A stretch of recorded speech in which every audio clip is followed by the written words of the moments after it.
Back to my channel development talkies. मैं योगेश पांडे आपको बहुत बहुत स्वागत करता हूं।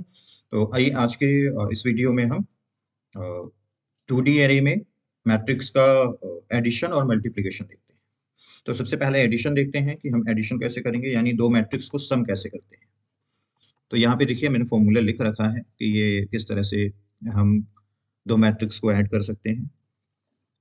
सपोज आपके पास कोई मैट्रिक्स है ए, जिसमें मैट्रिक्स का मतलब एरे, 2D एरे, ठीक है, जिसमें ए आई जे, जो ये आई और जे हैं ये रो और कॉलम को बता रहे हैं कि इतने आई रो हैं और जे कॉलम है। उसी तरह से आपके पास बी आई और जे साइज का एक मैट्रिक्स है। इन दोनों मैट्रिक्स को ऐड करने के लिए सिंपली आपको एक नया मैट्रिक्स लेके और ए आई जे प्लस बी आई जे कर लेना है, ठीक है, फॉर ऑल आई एंड जे, सभी आई और जे एलिमेंट्स के लिए। जैसे यहाँ पे एग्जाम्पल दिया है, इसको आप समझ लो कि वन ए के पास 1 2 और 3 4, ये 2 का एक मैट्रिक्स है और बी भी 2 का मैट्रिक्स है। आप याद रखिए कि एडिशन सेम डायमेंशन के मैट्रिक्स पे ही पॉसिबल है, अदरवाइज वो ऐड नहीं हो सकते हैं, ठीक है। ऐसा नहीं हो सकता कि एक 2 का हो और एक 2/3 का हो या 3/4 का हो, ठीक है, एक 3/2 का हो, ठीक है। तो ये एडिशन नॉट पॉसिबल इन दोनों इस तरह के केसेस में, यानी डायमेंशंस इक्वल होने चाहिए। अगर ये पहला आपका मैट्रिक्स 2/2 का है तो दूसरा भी मैट्रिक्स 2/2 का ही होना चाहिए।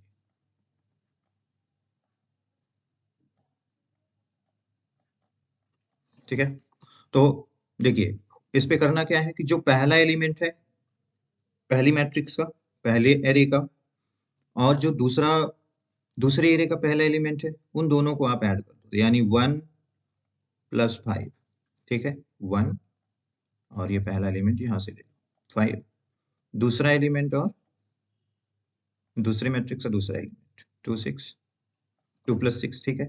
अब 3 7, पहला एलिमेंट दूसरी रो का,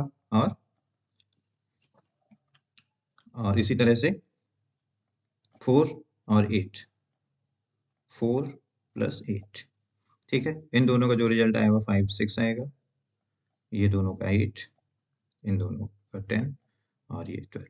तो ये इस तरह का result, it is very simple, ठीक है। Note, matrix addition is element wise and requires matrices of the same dimensions. Same dimensions के मैट्रिक्स को ही हम ऐड कर सकते हैं, ठीक है। तो अब आइए इसका प्रोग्राम करते हैं।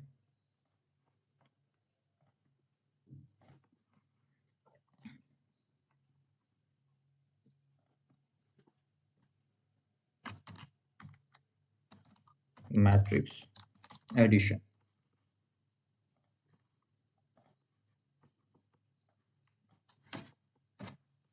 यहाँ पे आप एक मैट्रिक्स बना लो, यानी एरे बना लो और उसको नाम दे दो। यहाँ पे हमने क्या ए और बी दिया, चलो ए और बी दे देते हैं।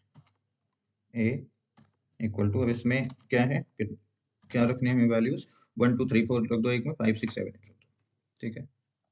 तो पहली रो बनाओ 1 2, ठीक है,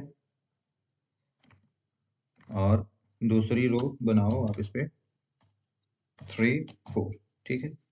ये आपने एक मैट्रिक्स क्रिएट कर लिया। उसी तरह से आप दूसरा भी कर लो, बी नाम ले लो उसे,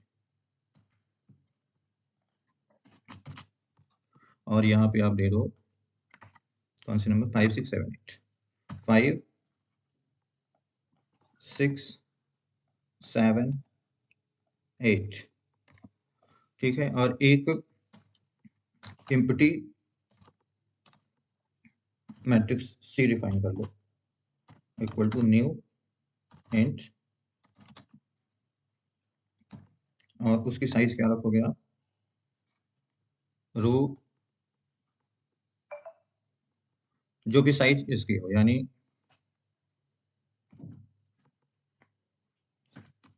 ए डॉट साइज, यानी कि ये रो की साइज हो गई, sorry a dot length, then यहाँ पे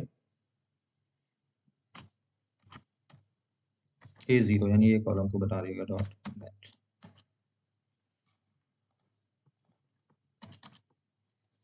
ये हमने साइड इसके डिफाइन कर दी, ठीक है। अब आप क्या करो, for int I equal to 0, I is less then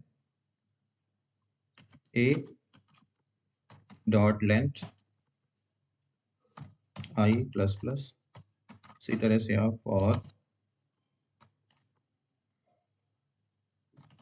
int j equal to 0, j is less then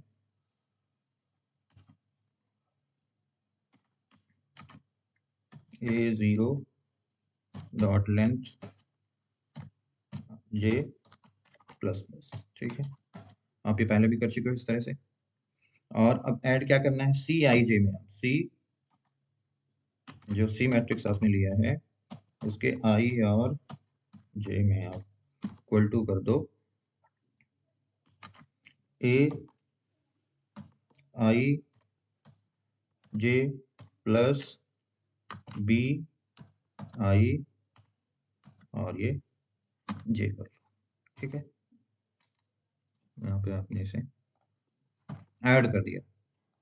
अगर आई और जे दोनों जीरो हैं तो 0 0, आई और जे यहाँ तो बी 0 0 की वैल्यू ए 0 0 और बी 0 0 की वैल्यू ऐड होके सी 0 0 में आ जाएगी। उसी तरह से आई की जब जे की वैल्यू 1 होगी तो 0 1, और यहाँ ए 0 1 बी 0 1, यानी कि ए 0 1 और बी 0 1, ये दोनों ऐड हो जाएंगे। इसी तरह से ये जब आई की वैल्यू जे आई की वैल्यू 1 होगी तो 1 0, जे की वैल्यू जी 0 है जिस टाइम पे, तो 1 0 यानी 1 0 ए 1 0। उसी तरह से बी 1 0, तो ये बी 1 0, इन दोनों को ऐड कर देगा। ठीक है, अब आप इसे प्रिंट कर लो, फॉर इंट नम और सी, भी चूंकि एक एरे है तो इसलिए इसको प्रिंट करने के लिए भी दो लूप चलेंगे यहाँ पे, इंट val और इस बार यहाँ नाम कर लो। ठीक है, और अब इसे आप प्रिंट करो, प्रिंट क्या करो, val को प्रिंट करो प्लस स्पेस, और यहाँ पे आप लाइन चेंज करो, यानी ये मैट्रिक्स के फॉर्मेट में आ जाएंगे अगर आप इस तरह से प्रिंट करोगे तो। इसे रन करा के देखो, रिजल्ट जो आ रहा है वो 6 8 और 10 12 आ रहा है। देखिए 6 8 10 12, ये देखिए आपका रिजल्ट आ गया। ठीक।